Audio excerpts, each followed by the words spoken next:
বিয়ের পর সংসার সাজাতে, সংসার গোছাতে, সংসারটা একটু বড় করতে প্রতিটা মেয়ের খুব আনন্দ লাগে এবং এটা একটা শখের কাজ।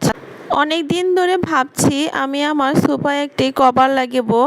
তার জন্য আমি সিগনেচার সোফা কভার পেজ থেকে এক সেট সোফা কভার অর্ডার করে নিয়ে এলাম। আমি অর্ডার করার সময় তাদেরকে বলে নিয়েছিলাম যে আমার বাসায় এসে সোফার কভার সেট করতে হবে।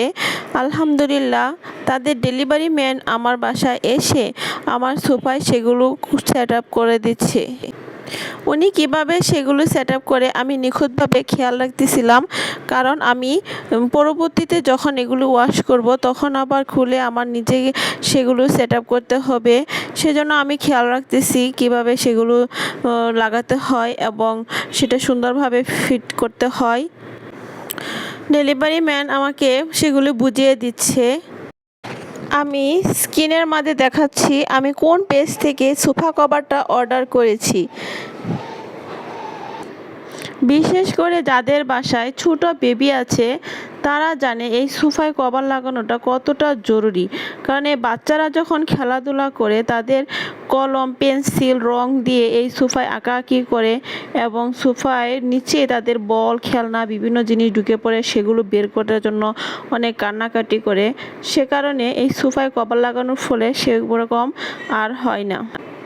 আর আরও একটা বিশেষ কারণ হলো সেটা হচ্ছে সোফা যদি ময়লা হয়ে যায় বা পুরাতন হয়ে যায় বা রং খসে যায়, ডিজাইনটা ভালো লাগছে না, তখন এই সোফায় যদি কভার লাগানো হয় তাহলে সেই ভিতরে কেমন সোফা দেখতে কেমন, রং কেমন, কালার কেমন, কী কাঠের, এসব কোনো কিছুই বোঝা যায় না।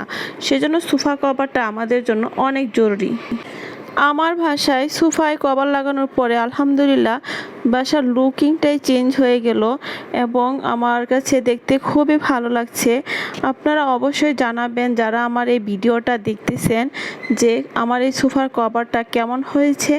আমি ওদের কাছ থেকে গ্রিন কালারটা চয়েস করেছি, এটা আমার কাছে খুবই ভালো লেগেছে। আমার এই ভিডিওটি আজ আমি এখানেই শেষ করেছি।